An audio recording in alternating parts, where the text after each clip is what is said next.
Considerado una de las figuras principales de las ciencias sociales a nivel mundial, Boaventura de Sousa Santos es originario de Portugal y director del Centro de Estudios Sociales de la Universidad de Coimbra.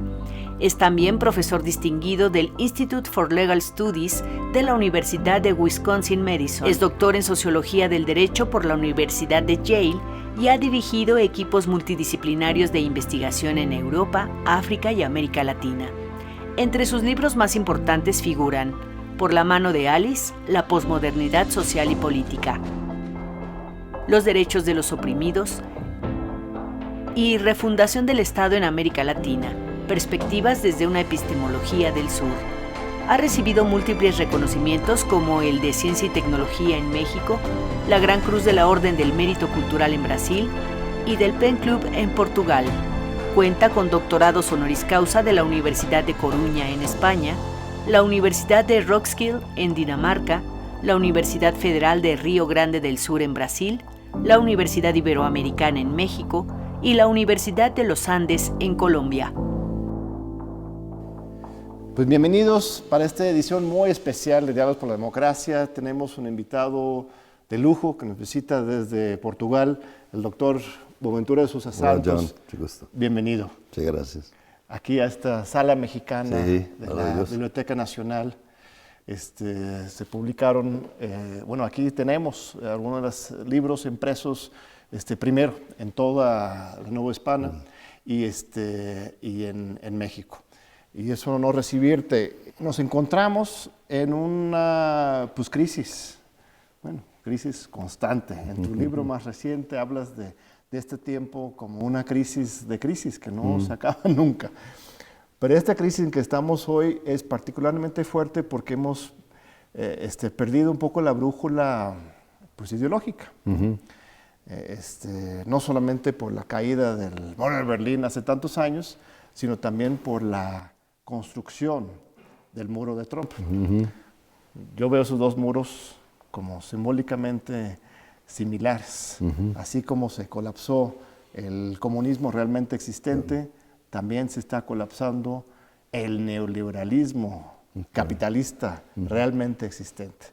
Y tenemos una oportunidad para construir nuevos paradigmas, nuevas formas críticas. Y tú, para mí, para mucha gente en México, en el mundo, eres un faro, una de las personas más visionarias que nos enseña el camino.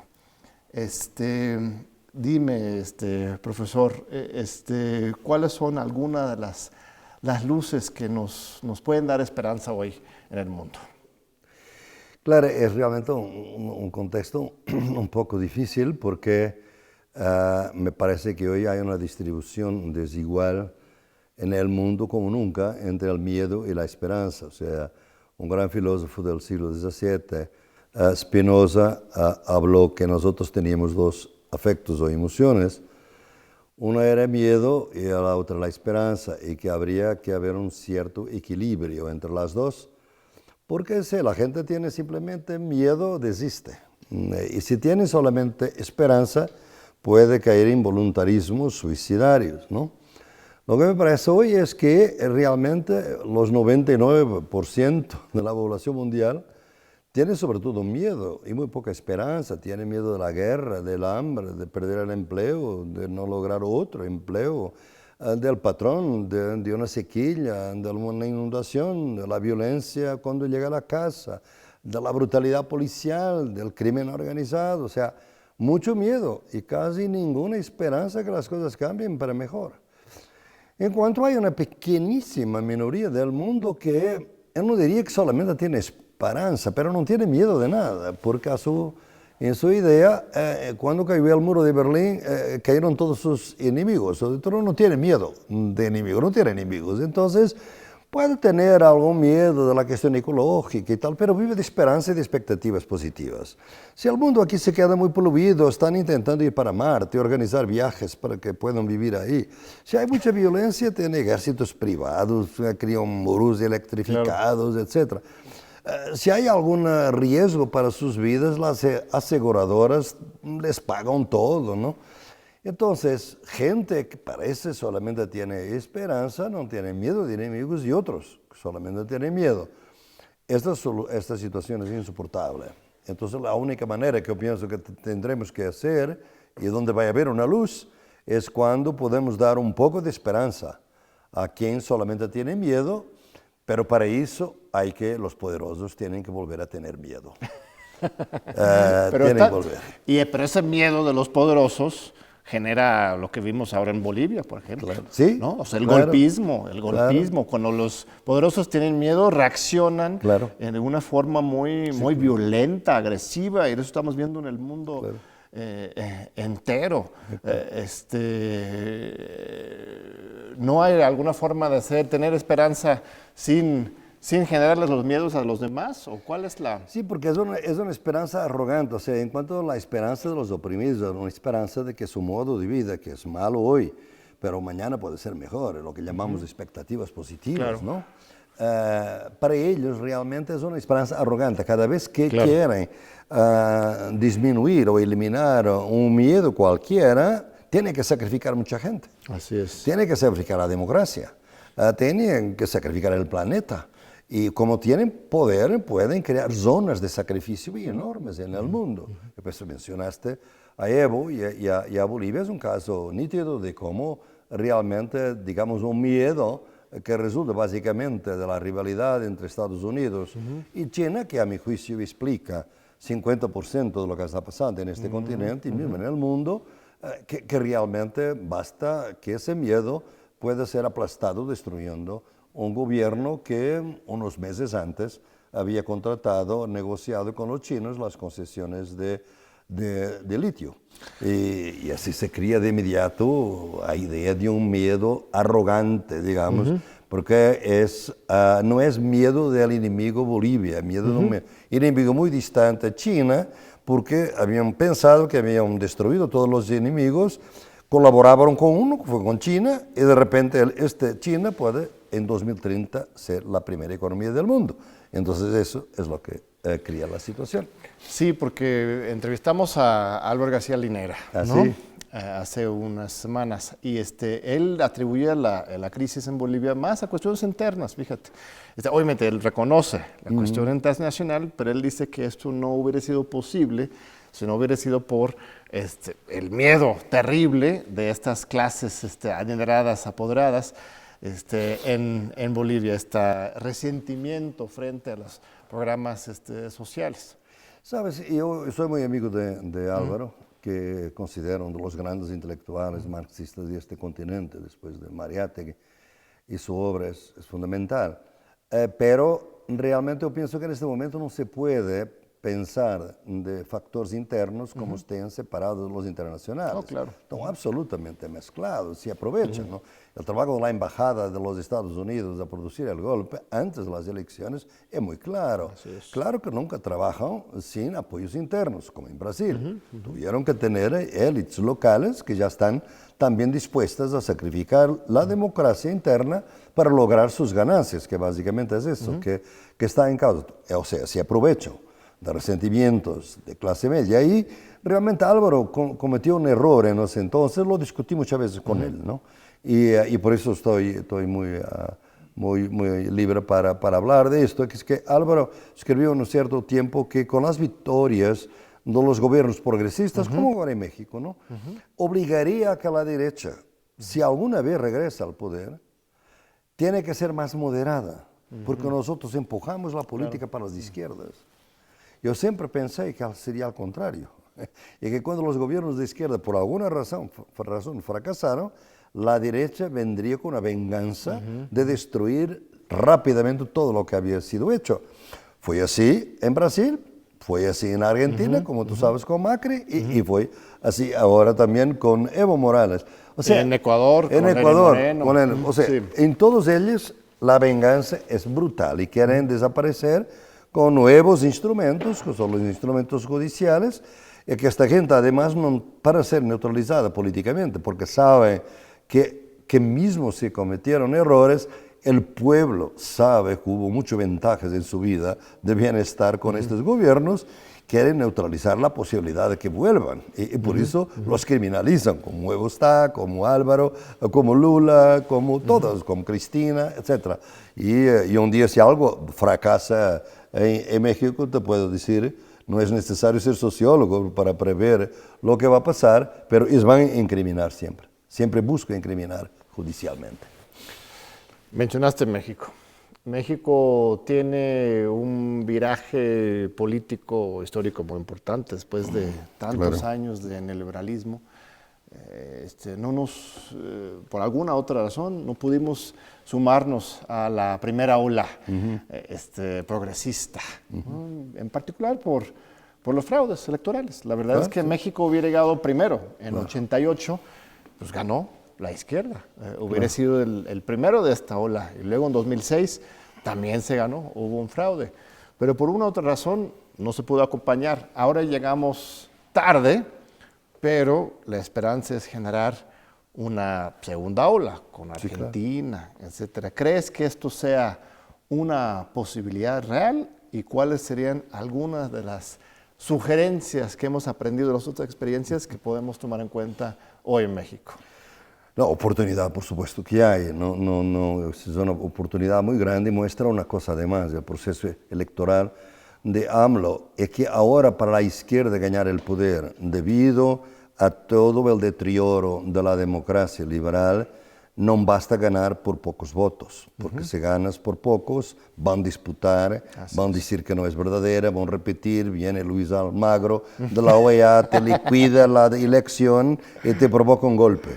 Es necesario ganar y ganar fuerte. Fue lo que pasó aquí en México.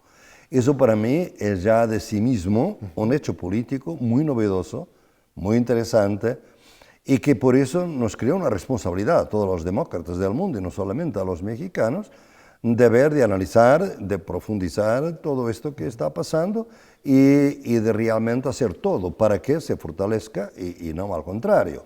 Porque te digo que hay muchos enemigos y no es ser más radical o más moderado. Es un error pensar que vamos a ser moderados para que realmente el grande Big Brother del Norte no haga nada. No es así. Lula era bastante moderado. No es así. La lógica es una lógica imperial y por eso, y que tiene obviamente aliados internos muy grandes. Entonces, ¿dónde están las novedades? De donde pienso que, porque obviamente estoy solidario, como siempre, con todos los gobiernos críticamente, no sé hacerlo de otra manera.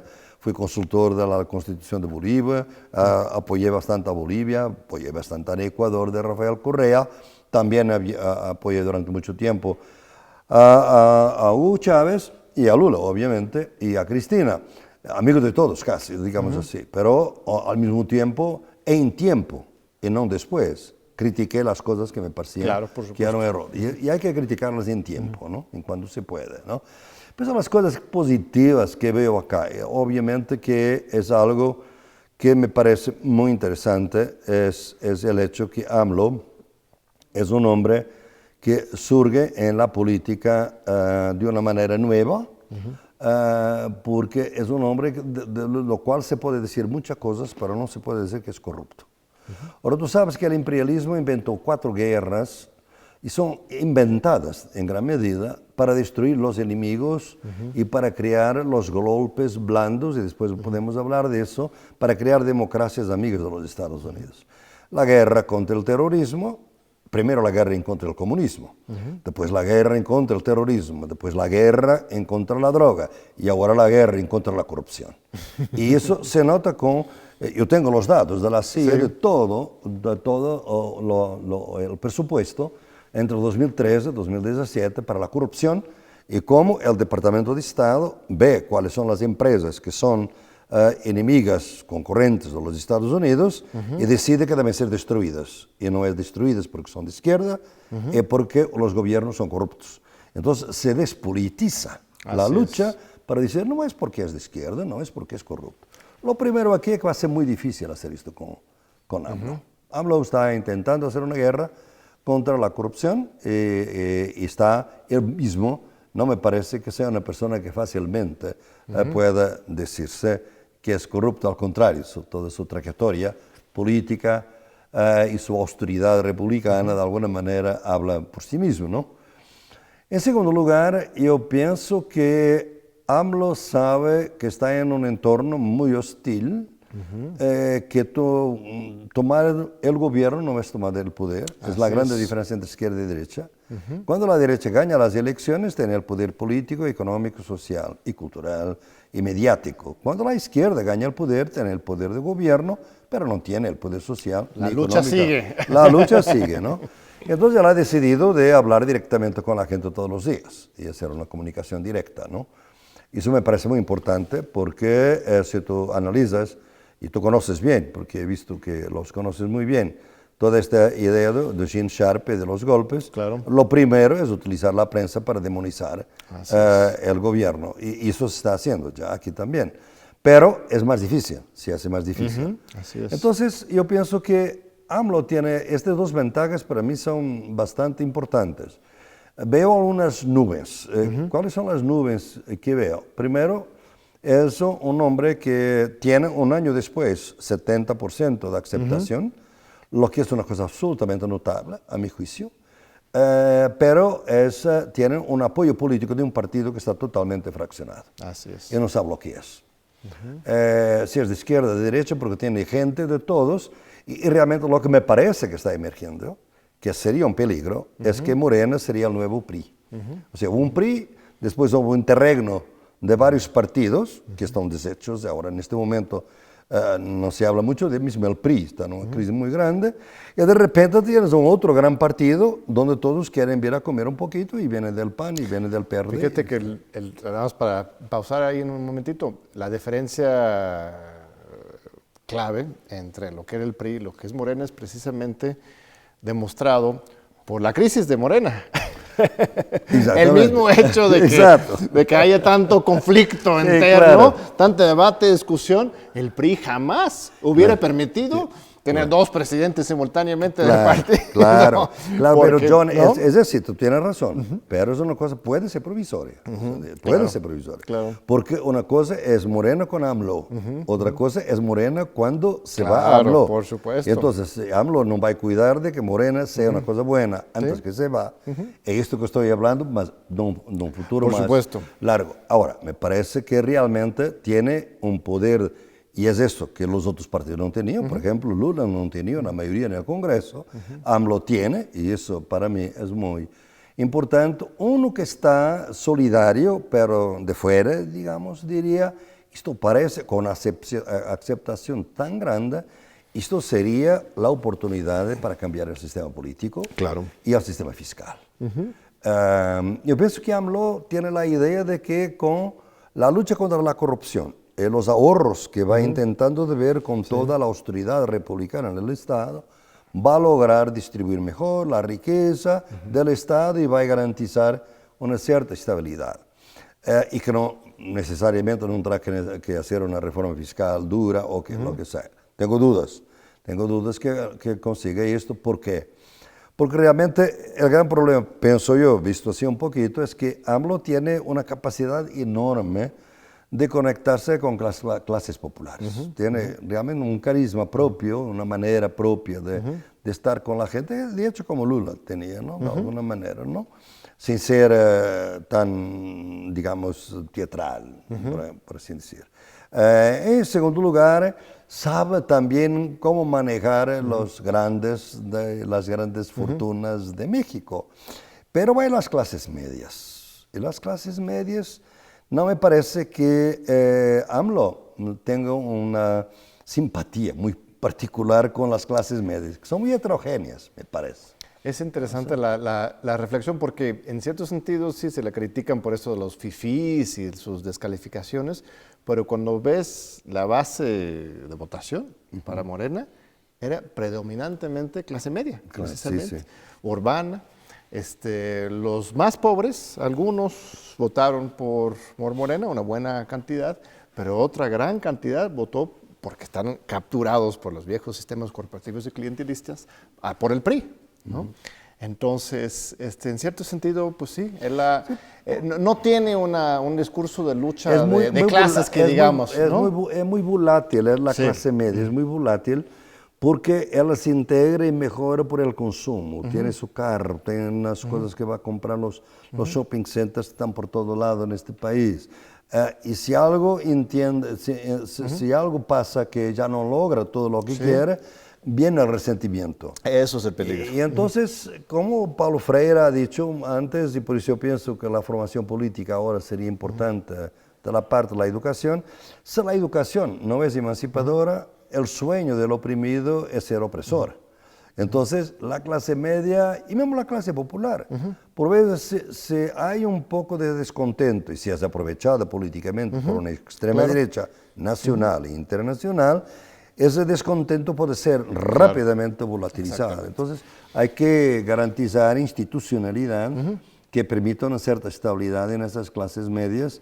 Y la educación, a mi juicio, es realmente fundamental. Muy bien, vamos a tomar una breve pausa y regresamos ahorita con el doctor Boaventura de Sousa Santos, aquí en TV UNAM.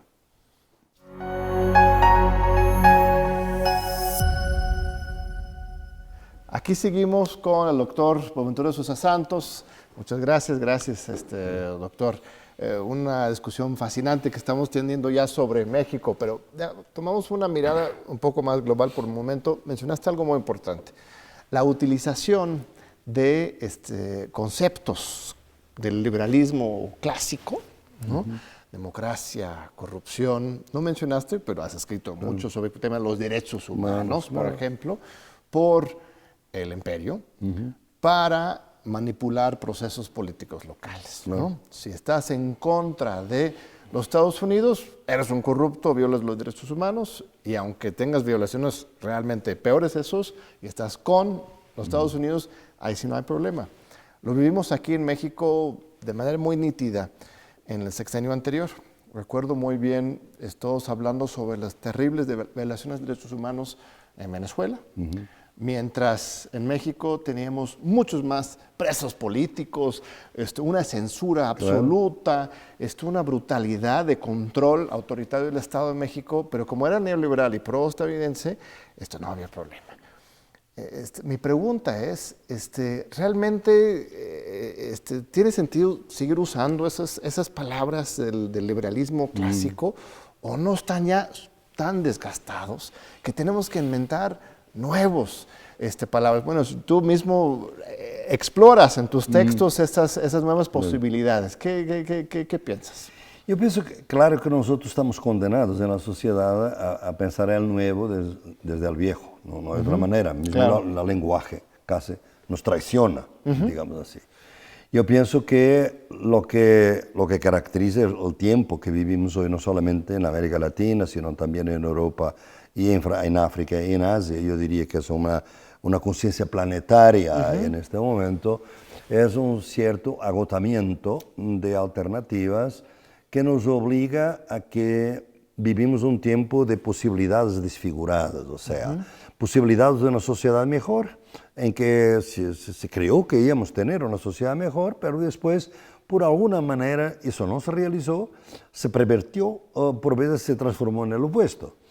Obviamente que hablamos de socialismo y comunismo, por ejemplo, que al inicio del siglo XX era un mensaje de futuro, una gran posibilidad, una gran alternativa, y hoy habrá quizás de reconstruirlo. Tenemos un candidato en los Estados Unidos que se considera socialista, pero realmente la idea socialista en este momento está un poco en los libros de historia, y la caída del muro de Berlín fue un acontecimiento muy fuerte en ese sentido, ¿no? Pero no es solamente eso, son los otros conceptos que ya no son de socialismo, otras posibilidades, como democracia, como derechos humanos, como desarrollo, por ejemplo, como primado del derecho, rule of law.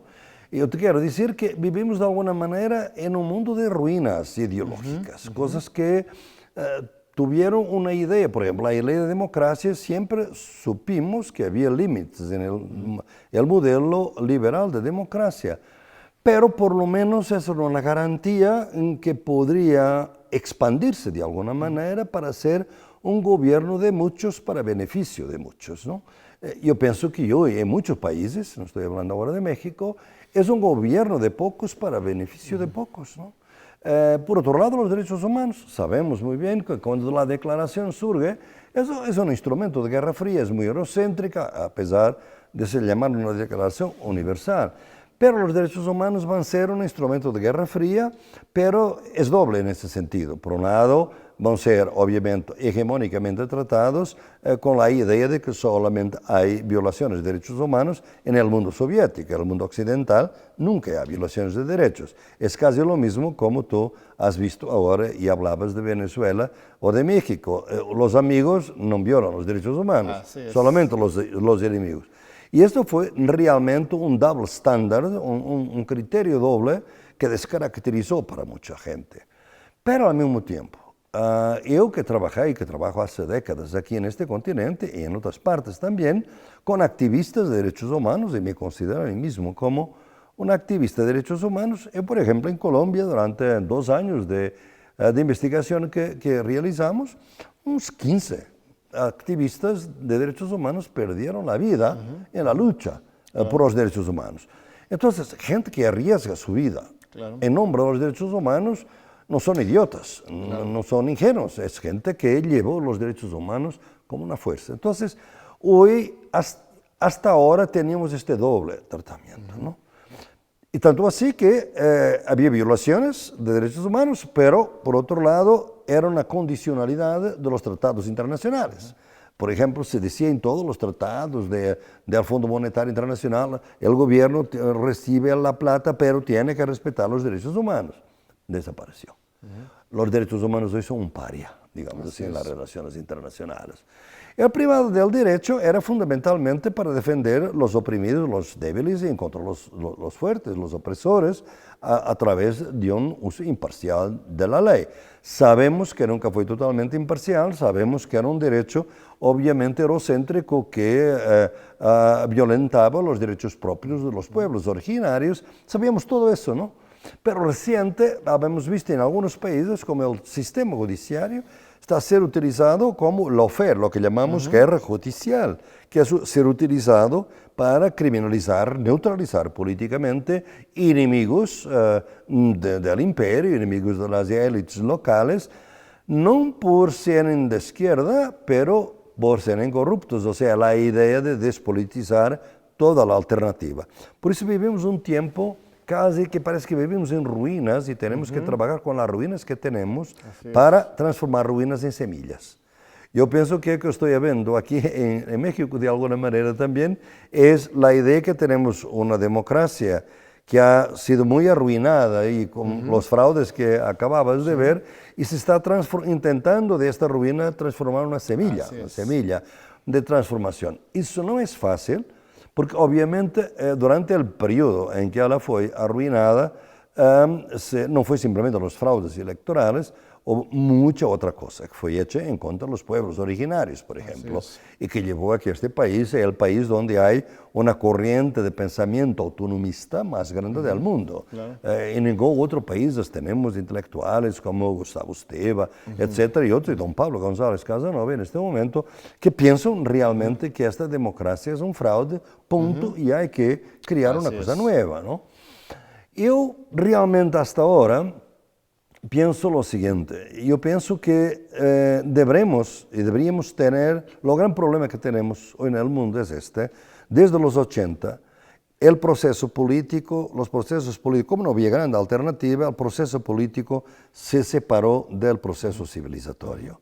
Y esto fue la gran crisis de la izquierda, porque la izquierda era siempre un pensamiento de futuro, de alternativas sociales, y se discutía el proceso civilizatorio con el proceso político. Después de la caída del muro de Berlín, el proceso político se divorcia del proceso civilizatorio y entonces lo que vamos a ver es que el proceso político va a ser para cosas pequeñas, pensar pequeño. Y por eso los políticos en el mundo hoy son mediocres, son pequeños, piensan pequeños, son mediocres. Hay excepciones, yo pienso que AMLO en este momento es una excepción, pero confirma la regla. Y entonces, como los procesos políticos y civilizatorios unidos que creaban los valores de la república, tenemos esta situación ahora, que tenemos política sin valores y valor sin política. La política, todo se vende, todo se compra, corrupción endémica, y valores son la familia, las comunidades, la parte privada, los hábitos y los costumbres de las gentes. Hay que volver a unir política con valores, proceso civilizatorio con el proceso político, y esa va a ser la reinvención. Esto va a obligar a un periodo de transición. Yo pienso que los conceptos en sí mismos no es lo más importante. Si yo voy a trabajar con una comunidad indígena y le digo, ¿qué piensa usted del socialismo? Yo sé cuál es la respuesta porque me han dado esa respuesta muchas veces. Es otra trampa blanca. Porque los partidos de izquierda en América Latina fueron racistas. Claro. Y en contra de la India indígena durante mucho tiempo, ¿no? Como tú sabes, ¿no? Entonces no me interesa el nombre. Por ejemplo, si hablan de suma causa y de buen vivir, qué bueno. O sea, es una idea de una sociedad de cohesión social, de solidaridad, de reciprocidad, de que no todo se mida por el valor de trueque, sino por el valor de uso, por las utilidades, defensa de la tierra, de la madre tierra, no la destrucción del planeta que está por ahí, que es la gran consecuencia de este divorcio del proceso político y del civilizatorio, es que la cuestión ecológica se fue profundizando y agravando, pero no es tratada políticamente, nunca, ¿no? Y entonces ese es otro problema que tenemos. Por eso yo pienso que deberíamos empezar a discutir estos temas civilizatorios de largo plazo y cuando tenemos un momento político novedoso como este acá, hay que aprovechar, sobre todo la primera parte de estos gobiernos, para discutir estos grandes temas de educación, para volver a hacer una cosa que yo pienso que podríamos resumir de esta manera distinta, de esta manera diferente, o de esta manera siguiente. Es que yo pienso que el gran drama de nuestro tiempo, del siglo XX, todo hasta ahora, fue que inicialmente, al inicio, democracia y revolución estaban unidas. Así es.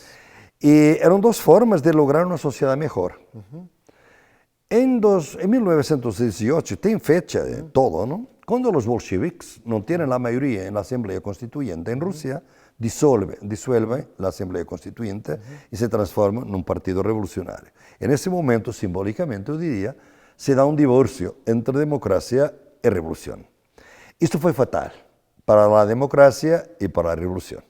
Y pues yo pienso que deberíamos ahora también, en esta reflexión, intentar de juntarlos, democratizar la revolución y revolucionar la democracia. En ese sentido, para mí México es un caso excepcional y un sitio estratégico para construir eso, porque la gramática de la discusión sobre justicia social es incluso antes de la Revolución Rusa. Nuestra Constitución, la Revolución puesta, en claro, 1917, claro. Se escribe antes de la victoria de la Revolución Rusa y tenemos todavía, hasta la fecha, en nuestra Constitución, tanto los derechos sociales, que fue la primera constitución de derechos sociales, como el derecho a la tierra, el derecho al trabajo, la salud, a la educación, y después se desarrolla durante el gobierno de Lázaro Cárdenas de manera increíblemente ecléctica. O sea, el socialismo liberal, la verdadera tercera vía, o sea, una tercera vía radical, uno social con libertades, no esa farsa de la tercera vía de los 90s, lo vivimos en México y hoy, con la llegada de la democracia, se revive esa constitución que se construyó antes incluso de esa ruptura. Y tiene cosas muy fascinantes, esa posibilidad de experimentación aquí, con nuestras tradiciones indígenas, nuestras tradiciones liberales. Los Flores Magón, por ejemplo, fueron anarcosindicalistas, después socialistas comunistas, pero su partido se llama el Partido Liberal, ¿no? Ese sincretismo, no sé si nada más lo estoy viendo como México-céntrico, idealizando nuestra historia, pero en el esquema global hay pocas historias tan complejas como la mexicana. Yo te iba a decir que realmente para mí México, y eso que me da lástima de ver, por ejemplo, tantas diferencias de Morena, y que no aproveche este momento, es que como ustedes tuvieron una revolución que es primigénica, digamos así, la primera que tenemos, es donde sería más fácil intentar este encuentro entre democracia y revolución que va que tener que cambiar la democracia liberal, tiene que tener otro tipo de participación ciudadana, tiene que tener otro tipo de descentralización, tiene que ser participativa, tiene que ser también directa o deliberativa en muchos encuentros, tiene que ser plurinacional. Nosotros tenemos, por ejemplo, en el caso de Cherán, que es una comunidad muy interesante, donde realmente hoy tenemos la posibilidad que el alcalde sea elegido por sus usos y costumbres, o sea, por un derecho propio, que no es el derecho oficial de México. En todo Oaxaca Y también, tenemos la mayor Oaxaca. parte de los municipios. Estas son cosas notables de un derecho que se apunta para, digamos, casi un Estado plurinacional. Así es. Y eso es la reforma política del Estado que se puede hacer en un tiempo. Si se deja pasar el tiempo, ya no hay posibilidad. Yo, por ejemplo, pensaba que Lula tenía posibilidad, y lo he dicho muchas veces, que él tenía posibilidad de hacer una reglamentación de los medios para permitir la democratización, sobre todo para que las televisiones comunitarias, Como públicas... se hizo y todo. Kirchner en Argentina. En Argentina. Y Evo en Bolivia también. En Bolivia menos que en Argentina. Argentina con más éxito. Te debo decir que Alberto Fernández está en el poder por eso. Claro. Eso fue absolutamente crucial, ¿no?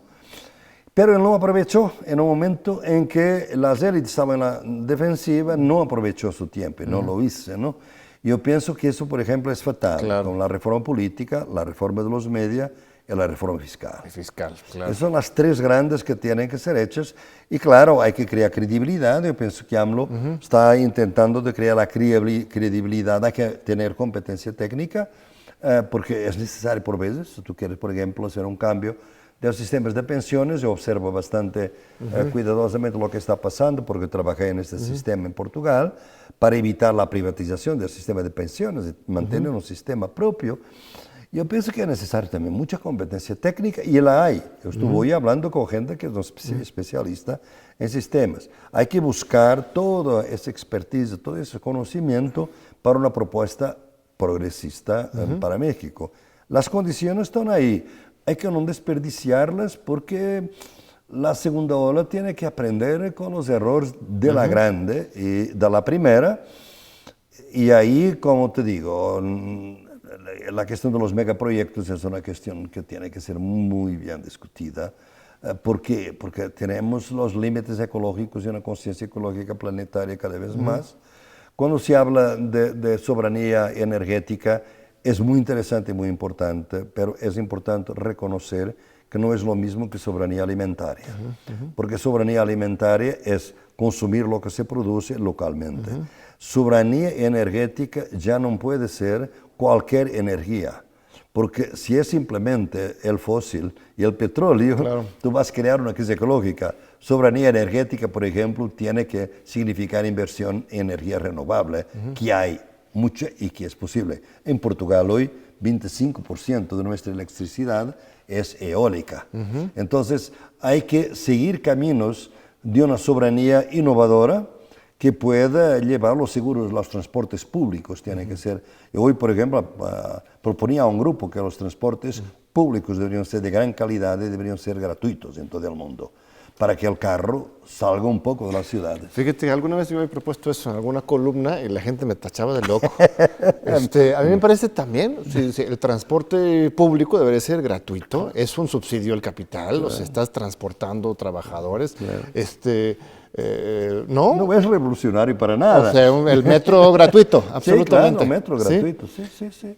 Y para permitir, claro, con calidad, obviamente, que ese es otro, porque tú tienes, por ejemplo, casos como en varios países, tú tienes eso, de que, por ejemplo, en Brasil se hizo, en Colombia, que aumentó, cuando se bajaron los precios de los transportes, aumenta la población que se transporta, pero no aumentan los vehículos. Y entonces la gente es como en India, la gente va como sardinas. Así es. Y entonces una calidad de vida muy mal de regreso a la casa y a venir para el trabajo. Así es. Entonces hay que realmente invertir en un bien público que sea transporte público. Sí, ¿no? porque es un impuesto, la tarifa que pagas por viajar al metro, pues es un impuesto regresivo. Claro. Y pues sí, algunos puentes se cobran a los autos, pero no te cobran por caminar por las calles de la ciudad, no te están cobrando cada manzana que avanzas, entonces es un subsidio al auto. Tienes toda la razón. Vamos a tomar un segundo corte y regresamos ahorita para nuestra última sección aquí con el doctor Boaventura de Sousa Santos. Aquí seguimos con el doctor Boaventura de Sousa Santos. Muchas gracias. Hice un viaje hace un año y medio, justo después de la victoria del observador en México a Europa. Visité a Copenhague, a París, a Londres, conversar con académicos, políticos, y yo sentí una depresión. terrible.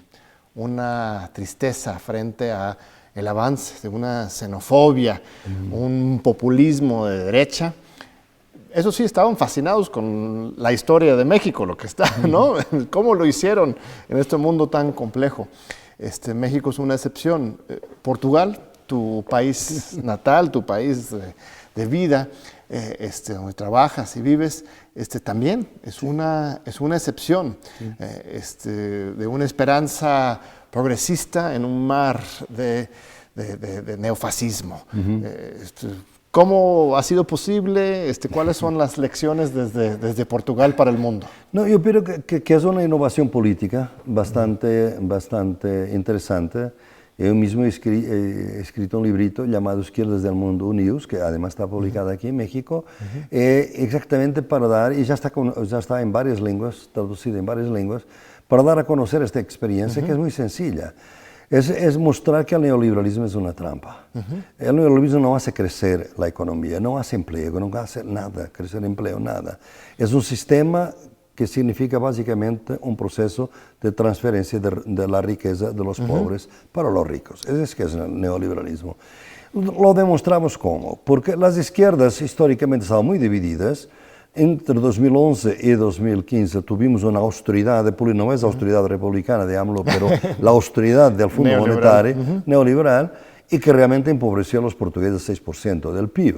Y al final, realmente, los portugueses siguieron votando mayoritariamente a la izquierda, pero iban a ser gobernados por la derecha, porque los partidos de derecha estaban unidos y los partidos de izquierda, como siempre, divididos. Claro. Entonces, lo que decidieron fue que, no una cosa novedosa, que era mantener lo siguiente: nosotros tenemos identidades distintas. Por ejemplo, el Partido Comunista es en contra de la NATO, el Partido Socialista a favor. Pero eso no se discute. Nosotros vamos a ver en qué estamos de acuerdo. Estamos de acuerdo en trabar las privatizaciones. Estamos de acuerdo en privilegiar la educación pública y salud pública. Estamos de acuerdo en aumentar las pensiones mínimas y el salario mínimo.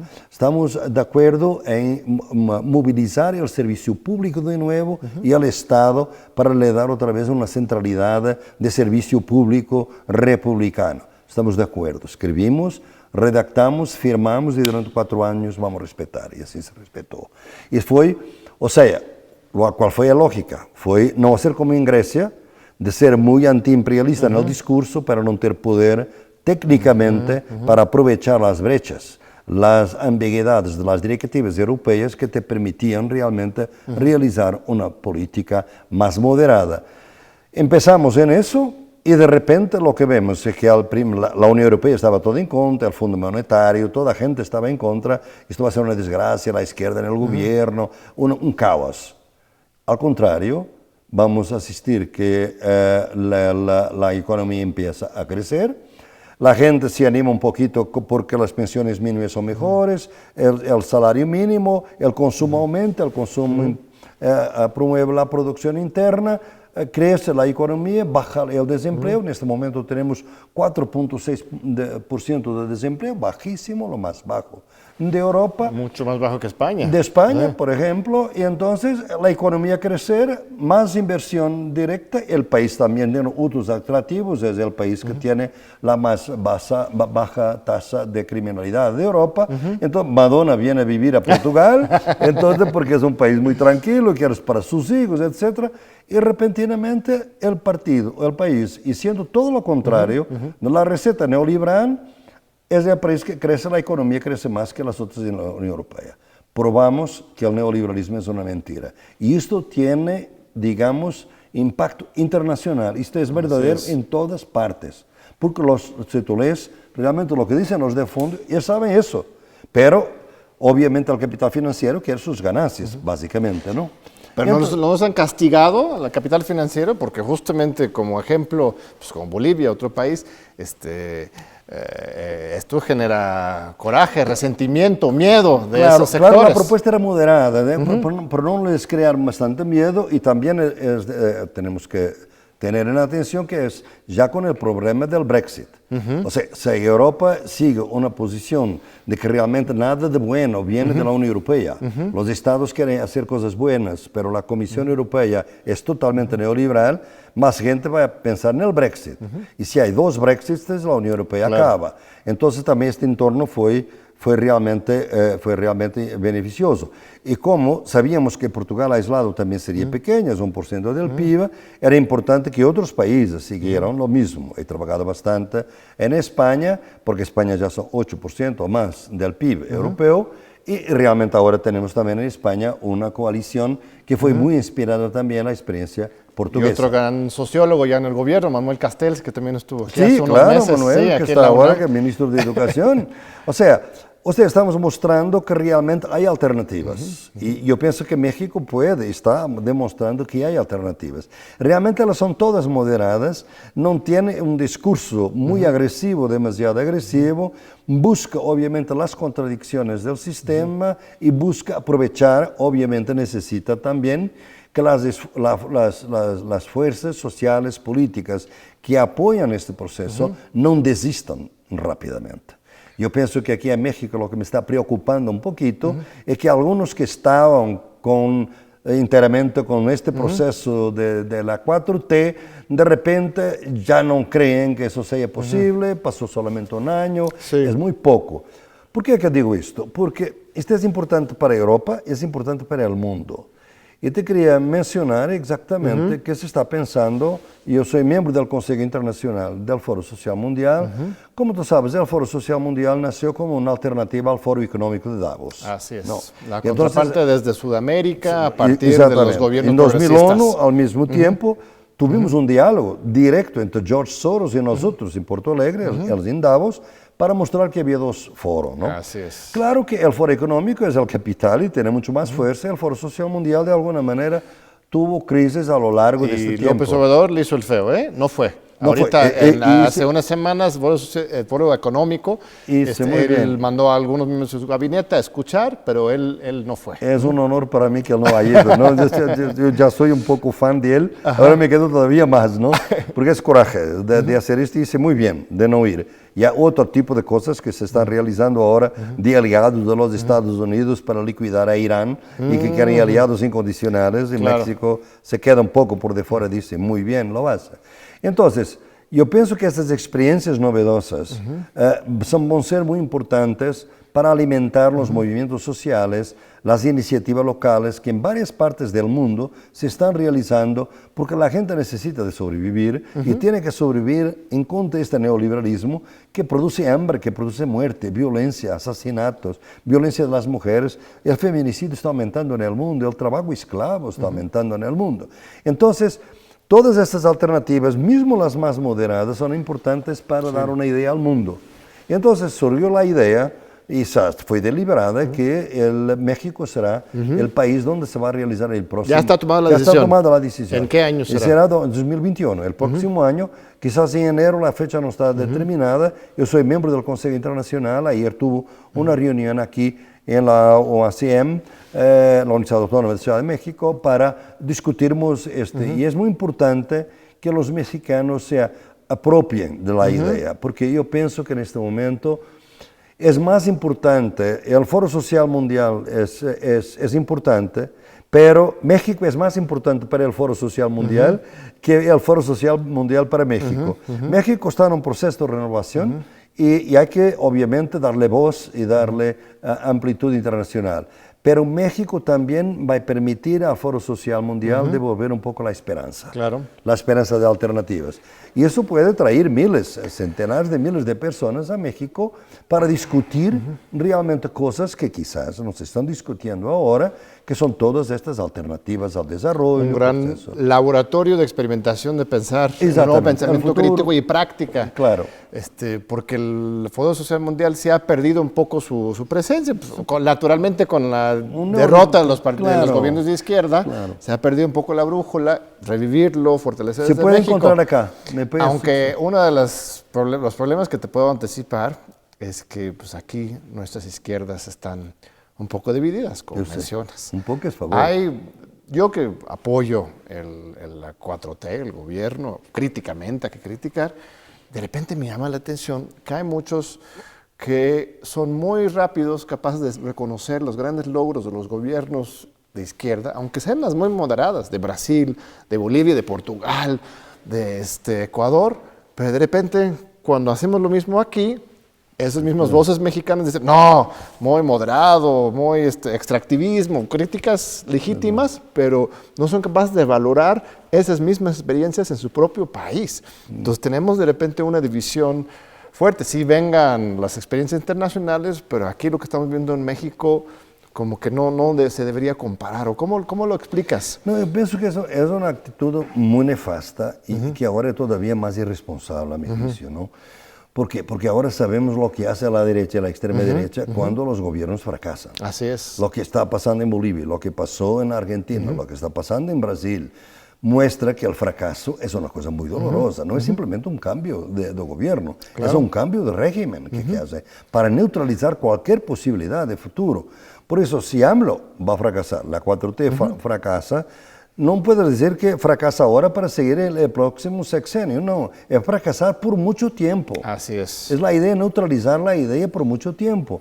Entonces, hay que luchar por la viabilidad de las cosas. Por ir más allá. Y por intentar de no desistir a la primera, porque eso es una situación muy confortable, porque la política, los contextos internacionales, que a mí tampoco me gusta, obviamente, lo que México está se transformando en la frontera sur de los Estados Unidos. No me gusta para nada, ¿no? Claro. Pero no voy a decir que todo el proceso que AMLO está intentando es malo porque hay eso hecho. Claro. Yo estoy consciente de las condiciones, gustaría que pudiera encontrar una manera productiva para la gente que no esté ahí casi internada y presa de alguna manera debido a esta imposición de los Estados Unidos sobre AMLO. Sabemos las desigualdades de poder que existen, sabemos la capacidad que el imperio tiene de destruir cualquier alternativa. El imperio decadente es la diferencia con China, si es un imperio. Es que el ascendente tiene capacidad de construir,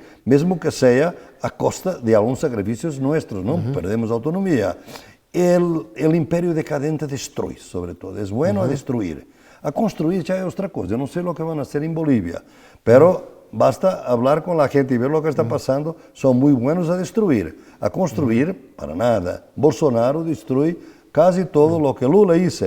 De nuevo, ¿qué tiene? O sea, muchos años de lucha, de construcción, se pueden caer en unos meses. Hay que tener cuidado y aquí yo diría que la gente de izquierda, que no tiene que ser muy radical, menos radical, no puede ser ingenuo, porque ya fracasaron los otros y ya vieron las consecuencias.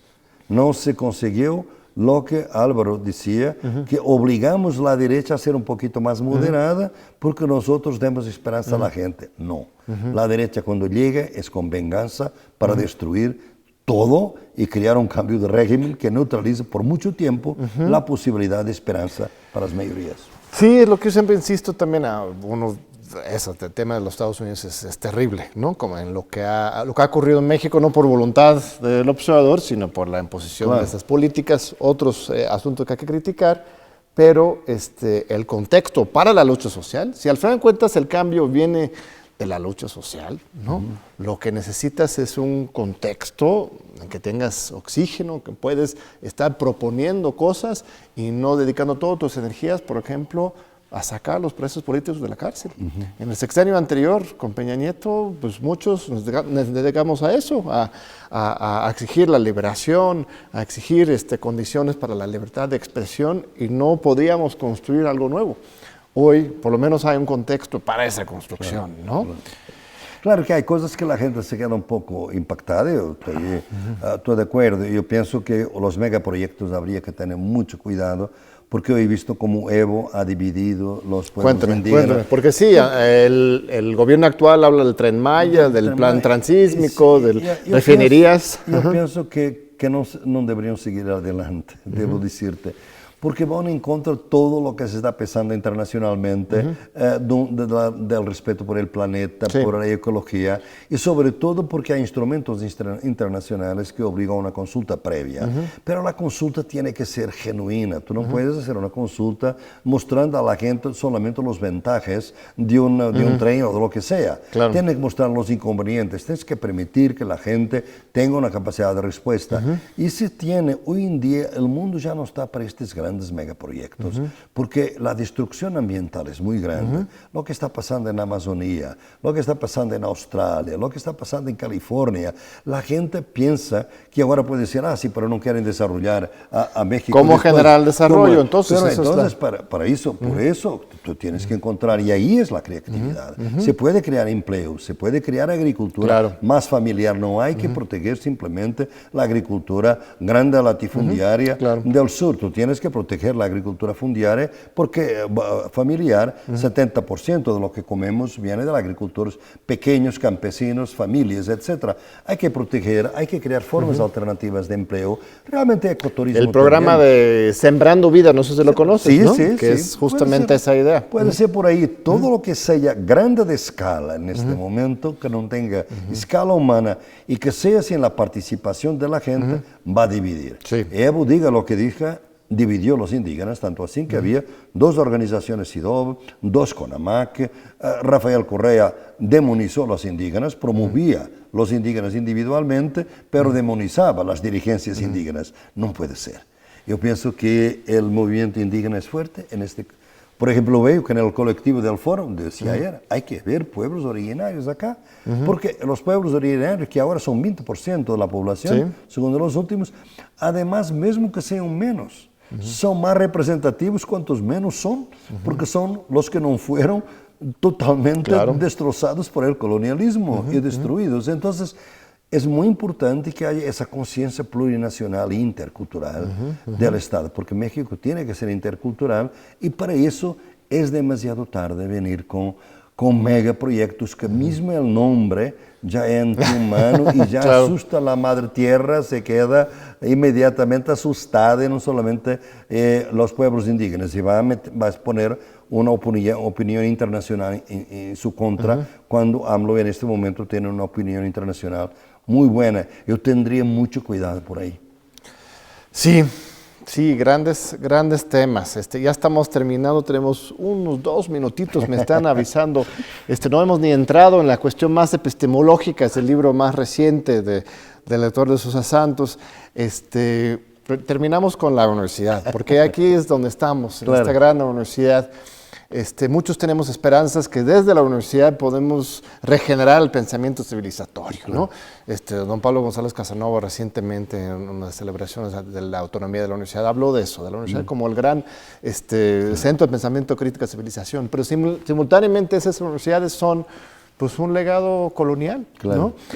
Nos imponen una lógica eurocentrista. Entonces, hay esperanza para la universidad en la construcción de la nueva visión de justicia o tenemos que construir otra cosa? No, yo estoy totalmente adepto que hay que partir de estas universidades, obviamente, porque una cosa es cierta, cuando viene un gobierno de extrema derecha, como estamos viendo, por ejemplo, en Europa, como estamos viendo en India, lo primero blanco es la universidad pública.